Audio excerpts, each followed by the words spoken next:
आपल्यावर सगळ्यात जास्त प्रेम करणारी व्यक्ती म्हणजे आई.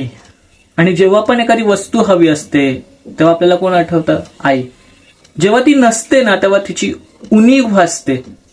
ह्याच एका पॉइंटवर उत्तर हा चित्रपट दिग्दर्शित केलेला आहे असं मला वाटतं. तर चला तर मग ह्याच उत्तर ह्या चित्रपटाचा रिव्ह्यू करूयात. मी चित्रपट पाहिलेला आहे, तुम्ही पाहायचा का आणि चित्रपट कसा आहे जाणून घेऊयात. नमस्कार, मी साहिल निकम तुम्हा सर्वांचं मनापासून स्वागत करतो माझ्या युट्यूब चॅनलमध्ये.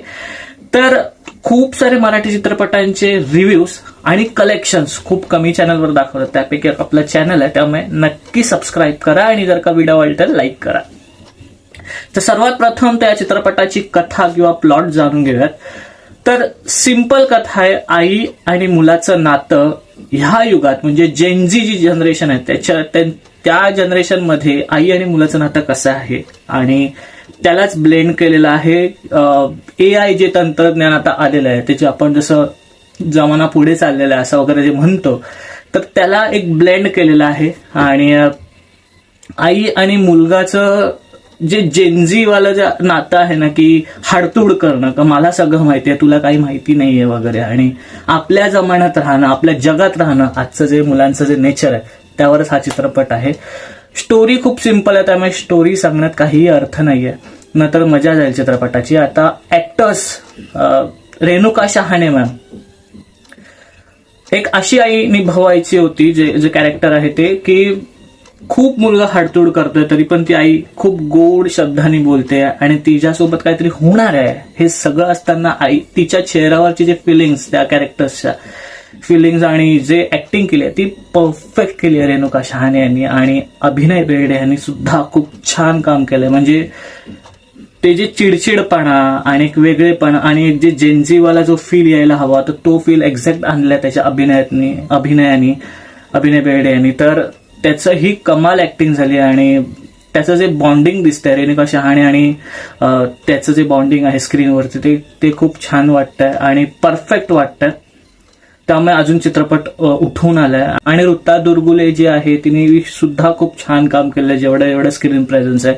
निर्मिती सावंत यांची एक स्पेशल अपिअरन्स आहे, त्यांची भूमिका छान आहे. छान ऍक्टिंग झाली सगळ्यांची एकूणच. स्क्रीन प्ले बद्दल म्हणाल तर फर्स्ट हाफ कॅरेक्टर डेव्हलपमेंटसाठी आहे आणि त्यामुळे थोडाफार स्लो वाटतो. सेकंड हाफ ट्विस्टफुल आहे, त्यामुळे मजा येते. क्लायमॅक्समध्ये आपण इमोशनल सुद्धा होतो. थोडा इमोशनल अजून झालं असतं म्हणजे अजून थोडाफार मजा आली, अजून थोडा टाईट स्क्रीन प्ले हवा तसं कुठेतरी वाटतं. स्टोरी टेलिंग खूप छान आहे. म्युझिक जर का म्हणाल तर ओके म्युझिक आहे, पण मला आई हे जे गाणं आहे ते खूप आवडलं. डायलॉग्स जर का म्हणाल तर खूप छान डायलॉग्स लिहिलेले आहेत क्षितिज पटवर्धन यांनी.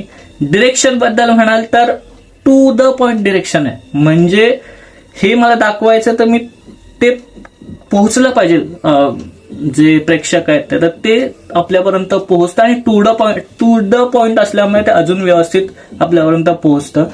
आणि डिरेक्टर क्षितिज पटवर्धन यांना जे सांगायचं आहे एक्झॅक्टली, म्हणजे तंत्रज्ञान आज पुढे कसं गेलंय त्याच्यामुळे जेनझीवर काय असर पडलाय, मग आई आणि मुलाचं नातं कसं असं थोडं उद्धटपणेचं झालंय, हे सगळं त्यांनी परफेक्टली दाखवलंय असं मला वाटतं. आणि डिरेक्टरच्या पॉइंट ऑफ व्ह्यूने तर त्यांनी 100% काम केलेलं आहे आणि खूप छान डिरेक्शन केलं असं म्हणू शकतो. सिनेमॅटोग्राफी उत्तम झालेली आहे.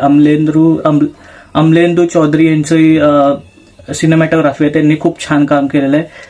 ओव्हरऑल चित्रपटाबद्दल म्हणाल तर ओव्हरऑल चित्रपट खूप खूप खूप सिंपल आहे आणि खूप छान आहे असं म्हणू शकतो. काही ठिकाणी तो ड्रॅग होतो, जसं मी स्क्रीन प्ले बद्दल म्हणालो, थोडा अजून टाईट हवा होता आणि थोडे इमोशन सीन्स अजून हवे होते असं वाटतं. सो एकूणच छान चित्रपट, पण थोडाफार या ज्या उणीव आहेत त्या असतात अजून मजा आली असते असं वाटतं. पण ओव्हरऑल इम्पॅक्ट नक्कीच करून जातो चित्रपट. तर हे होतं माझं रिव्ह्यू. आता आपण स्टार्स जाणून घेऊया. तर मी हा उत्तर चित्रपटाला देईन 5 पैकी 4 स्टार्स. आणि तुमचं मत सुद्धा तुम्ही सांगू शकता. हा जर का चित्रपट तुम्ही पाहिला तर आणि तुम्हाला आवडला का नक्की सांगू शकता. तर इथेच सांगा, पुढच्या व्हिडिओमध्ये भेटू. तोपर्यंत आपलं युट्यूब चॅनल पिक्चर प्लॅटफॉर्म पाहत राहा. लास्ट बट नॉट लिस्ट स्वतःची काळजी घ्या.